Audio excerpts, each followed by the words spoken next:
So we're going to ask our speakers from this session to come up and entertain some additional questions, perhaps among themselves and from the audience, and then we'll go on from there. George Daskin is going to moderate this particular question and answer session.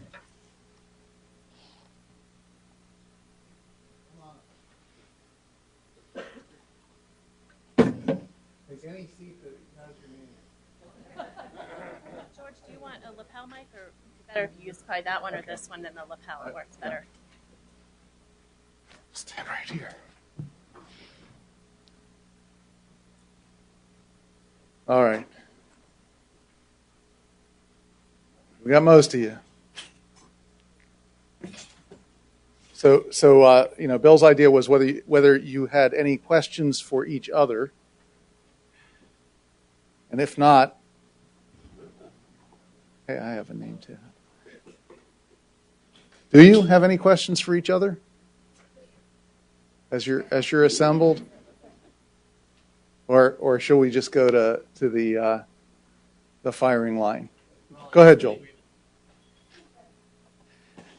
I just wanted to add one thing in response to what Tony said, which is that first of all, not seeing anything sort of change until you're in the 70s sort of implies that's a really old age, and as time goes on, I'm less sympathetic to that view. But 2/3 of deaths occur in people 65 and older. So actually, it really may be that there just hasn't been enough deaths to, do natural selection in the population until you get above 75. So, I think that it's a good observation, but it may not, conflict with the point that Duncan was making. Okay. Guess we just lived too damn long. Yes, go ahead. At the I was just going to mention that. So death is an important endpoint, but then there's things like productivity and life, what you can do in your life, and ability to raise children, go to work, go to school. And so this 15-20% we were talking about earlier, the very chemically intolerant group, is telling us they're very sensitive to low-level exposures. And I think Nick was bringing up this point, we can't regulate maybe, or someone was saying can't regulate always down to the lowest level once they become intolerant. It's not clear we're going to be able to do that, but we can at least look at the initiating events that lead to this, which are clear things like organophosphate exposures indoors to kids at school or to people at work, remodeling in buildings where we know the VOC levels can be very high, and that a significant group of people will develop illness, if not full-blown chemical intolerance with the disabling features of that, at least things like asthma, chronic illness that might not be labeled as chemical intolerance, but those are initiating events that we can prevent. And I think we need to put our focus on that in that huge percentage of the population that's affected by those exposures. All right, we're going to open it up to questions. Cheryl? Yes, so Cheryl Walker, Institute of Biosciences and Technology. So congratulations to this whole team. It's been a fantastic start of the workshop. I enjoyed the talk so much. I want to come back to the topic of epigenetics, and this question will be for you, Dr. Schwartz.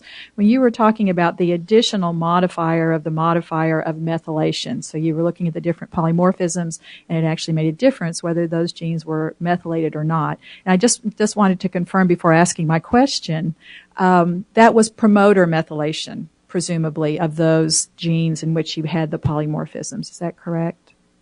As opposed to a single site somewhere in the gene. So I think I haven't yet looked at three-way interactions between the polymorphisms and the epigenetics. So when I showed you those results for methylation of F3, right. That I wasn't looking at polymorphisms in F3. I was only looking at methylation in F3, modifying the effect of diesel particles on fibrinogen levels. Yes. And it was methylation in the promoter region, and we measured methylation at several different positions, and we also looked at the mean, and we analyzed it both ways. So then I would like to ask a question, which is that type of promoter methylation is almost universally going to be silencing. So when the CPG promoters are silenced, genes are turned off. So it seems to me that there would be an opportunity to actually gain some insight into whether a given polymorphism or a SNP was in fact driving the susceptibility or protecting for the susceptibility. Because if it's a driver and you silence it, you would see the effect go down. If it's a protector and you silence it, you might actually see the effect go up. And so I was just wondering if you've been looking at any of your data in that way. We have. Oh, great. So I'm now referring to the Children's Health Study, the California Air Pollution Study. And there has been growing interest in looking at inflammatory pathways mediated by ARG and NOS. And so there is one interesting paper on a three-way interaction between PM exposure, I think it's, if I'm not mistaken, NOS2A methylation and NOS2A haplotypes. I think the Tauhid Salam or possibly Kerry Breton was the lead author of that paper. And what did they see? Sorry, the endpoint for this analysis was ENO production, a biomarker of systemic inflammation. And they find a significant three-way interaction, which is enhanced by having the risk allele. Assuming it was potentiating the exposure. Yes. Okay. Yeah, thank you. So we hope to do that, but we haven't gotten our genome-wide methylation results back yet. So we only had 9 genes that we had done pyrosequencing on. Thank you. I think this is an important research area. And in particular, what we've not talked a whole lot about, although I think it came up very briefly in passing, are mediation models. And I think it's really important to try to understand how environment disease response relationships could be mediated through epigenetic changes. I happen to be intrigued by the possibility that this may even account for transgenerational phenomena, but that's highly speculative at this point. Mike? Mike Dorson, Toxicology Excellence for Risk Assessment. Thank you very much for your talks this morning. I learned a lot. Some things I don't quite understand yet, but perhaps I missed it. But I didn't hear anybody speak about physiological limits. So how does your work relate to physiological limits? It doesn't matter any particular one. If you could just give an example. And if you don't mind, I'd like Dr. Kluel to answer last, please.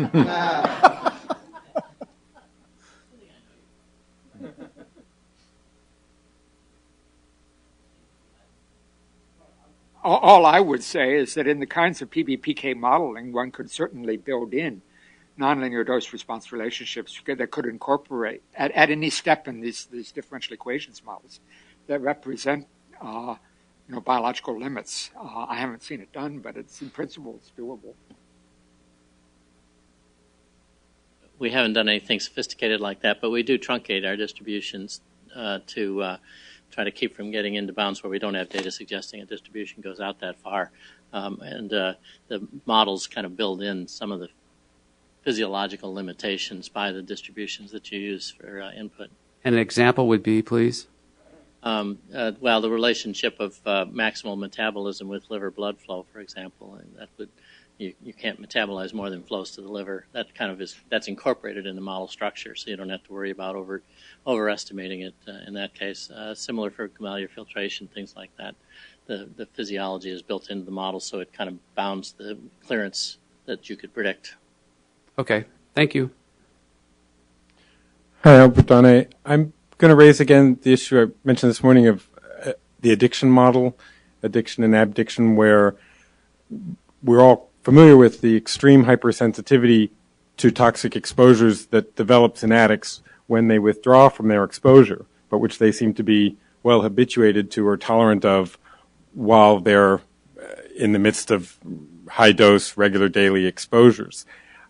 Obviously, the type of sensitivity or awareness they have sensorially of what's happening to them while they take these drugs is very different than what may be happening at a subconscious level in their body where all kinds of toxic mechanisms are building up. And I wonder if any of you can talk about approaches you've tried to separate the study of the sort of conscious sensitivities we have to exposures that provoke symptoms we seem to be aware of versus what may be building up in these apparently habituated individuals at the level they can't recognize, and vice versa, where we have people who are studious avoiders of exposures because they provoke these sensory tolerances, but they might not be having any significant physiological effect at the microdoses they've become so sensitive to. And again, I come back to smokers who can ingest 20, 30 cigarettes a day, but become hypersensitively intolerant to a passing side stream smoke, which apparently is not producing as great a toxic effect on them as it comparative to what they used to smoke every day. Anybody tried to look at balancing those two ends of the spectrum? Thank you. There's a paper, as I mentioned in the reading list, that we published in the journal Addiction, which is addressing that relationship between low-level exposures and intolerances and addiction, and how so many patients who develop these intolerances also tend to addict. They might seek out something as innocent as things we had for lunch, caffeine, chocolate, to get a little bit of a stimulatory effect to overcome some of the negative, the withdrawal or adverse effects they may be feeling from other low-level exposures. And it's something subconsciously we all do. If you think about, the analogy is most people understand that if you drink coffee, caffeine repeatedly, you become, kind of tolerant to it. You get used to it, and you may not know that that's giving you headaches until you stop it for a period of, 4 to 7 days. And then you may go through a very painful withdrawal. That's exactly what we're talking about with these chemically intolerant individuals, but it's not just caffeine. It's alcohol. It can be nicotine if they're smokers, and it can be foods, frequently foods. So that withdrawal, when you go through that caffeine withdrawal, then you're at a clean baseline, at least for caffeine, and then you can go ahead, and this is how we would do it as allergists. Introduce caffeine by itself, 1 dose in the morning, favorite beverage, by itself, and then do kind of a challenge to see if that reproduces the headaches or the fatigue or the concentration difficulties that person had. And so that's how we conduct a challenge in the allergy world to, let's say, a food that we think someone's intolerant of, or caffeine or something else. So we have, it's not just caffeine, we're exposed to so many things. And interesting, I was remarking to someone at lunch how in sick buildings it's been shown that people who work in sick buildings, I'm not going to say the EPA building, but in buildings that were sick buildings, actually consume more coffee. And you think about what you do when you travel, what I do when I travel, you feel tired, you're not feeling as good, you need to have that kind of stimulus to stay alert. Your central nervous system will seek out that hit. So this is kind of the relationship between, and if anybody hasn't experienced this, I'd be surprised, but if that's the relationship between kind of the craving for something that's going to relieve that miserable feeling of withdrawal, and the sort of the addictive cycle that you get into. Once, if you've got tests coming up and you're a medical student, you start drinking caffeine, and then for a few days you go through a miserable withdrawal. That's kind of what the chemically intolerant individual experiences, but it's not just with caffeine or alcohol. Although those are particularly difficult addictions for them to handle. They almost uniformly have trouble with those. So those are on the queasy. And while I'm on that topic, this wonderful cab driver came back and brought my luggage. So hats off to Washington cab drivers, let me tell you. And so I have all of the queasies, and I'll probably just put them out on the table so you can have those. I promised them they're here thanks to your very honest drivers. So yeah, yay. I imagine with all that queasy in his trunk, he was getting a little nauseous. Right. This question is for the entire panel. Sorry, my name is Matt Gribble. I'm a PhD student at Johns Hopkins, but I'm very interested in all of your talks. I think they're super cool, and it seems like these areas of expertise have sort of emerged as disjoint specialties, and they're just now starting to come together. And I was wondering if the panel could kind of talk about some of the ways that your work can inform other work. So just a hypothetical example, work recently done by Scott Bartell has shown that incorporating tissue-specific estimated dose can reduce the information bias of exposure misclassification and increased power for some epi studies. And if you use the EPA's toxicodynamic data and the genetic information in those individuals to develop a weighting scheme for how informative these data should be for a prior, you could build a Bayesian hierarchical pharmacodynamic model using the EPA reference population, weighting by population level IBD, inform priors for a PBPK model, and use that to estimate dose in an epi study. And that's just one speculation of how you might integrate these things. But if you guys can brainstorm, I thought it might be fun to hear your thoughts.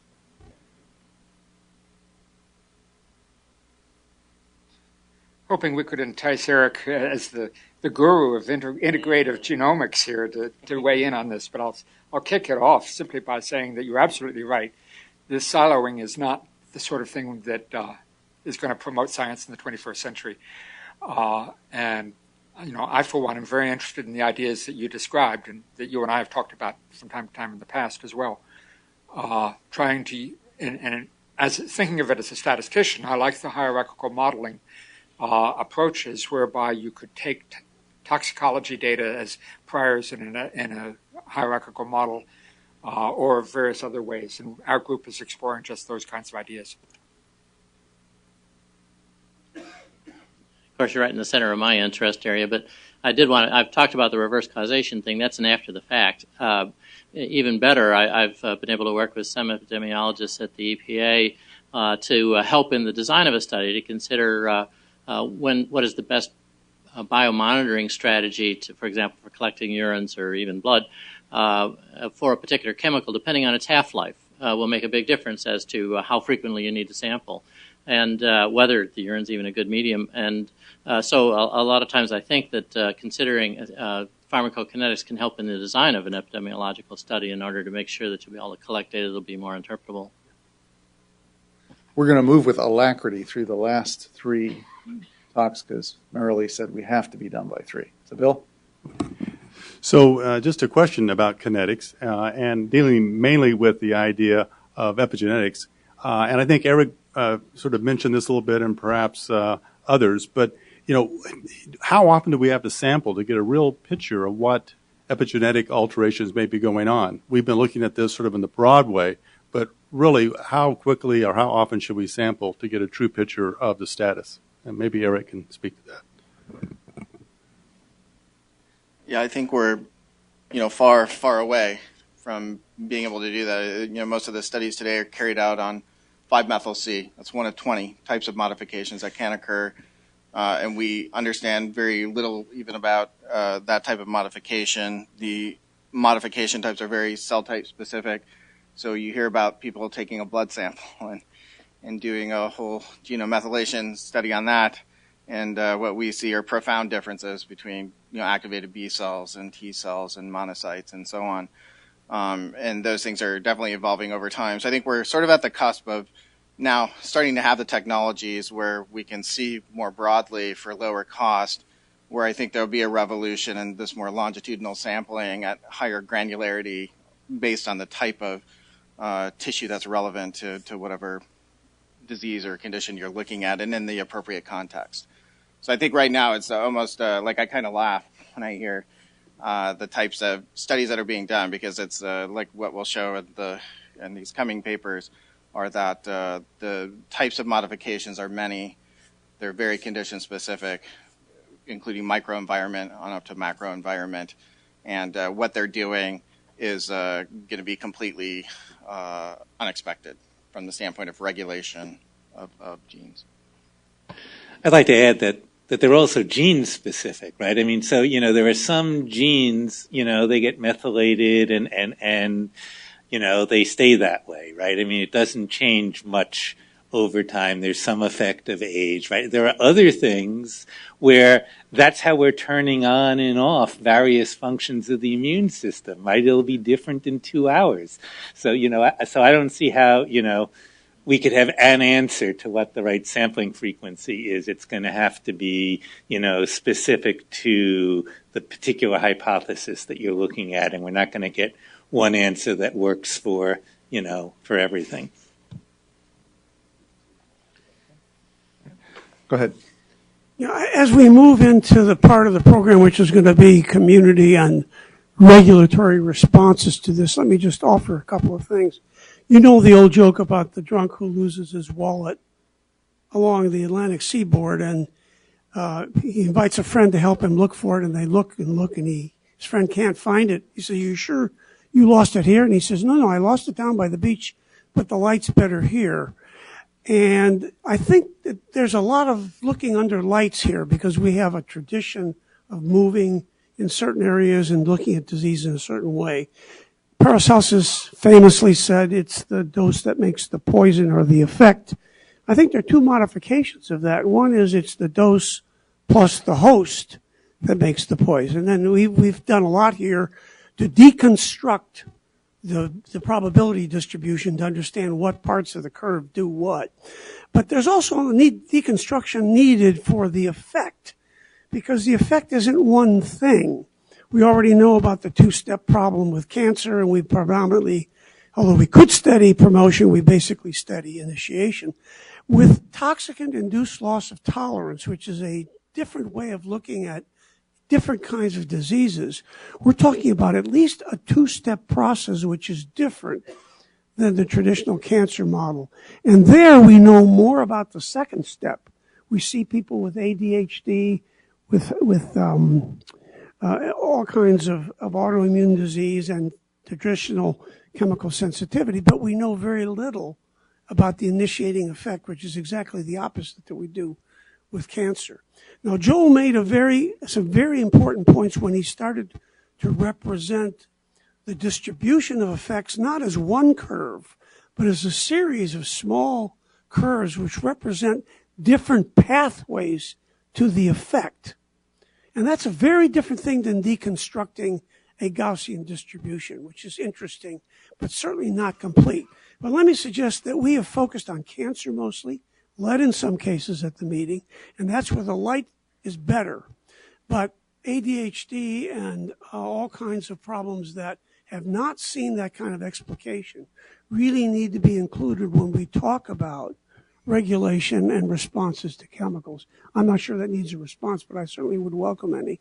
Actually, I have to take my moderator's prerogative and not let you respond because we're so. May, do you want to ask your question? I'm not going to ask a question. This is May Ho, University of Cincinnati. I just want to point out one point that the discussion was wonderful, but we have to consider one more parameter, is that all this genetic or epigenetic so-called programming or predisposing susceptibility is not static. Actually, it changes over time. And all these programs are programmed for staging. And none of the models that are existing today actually addresses kind of windows of susceptibility or windows of where the disease will occur. So we have to consider that as into the newer models that we're going to model in the future. So meaning that, like, for example, prostate cancer, I know I studied for my entire life. I know that aging and maleness, two parameter. Why? Because that's the program. So the program that starts probably as early as in the womb. So I just want people to consider modeling a little bit more, like considering stages and also possibly reversibility. There are a lot of opportunity for being able to reverse certain situation. Like, for example, cessation of smoking. It's been very successful. I'm going to let you have had the last word, May. I was reminded we're about 20 minutes at least behind. Now, I have mediated on your behalf to get 5-minute break versus 0. So what I want you to do for my benefit is really get back here in 5 minutes or less. Thank you.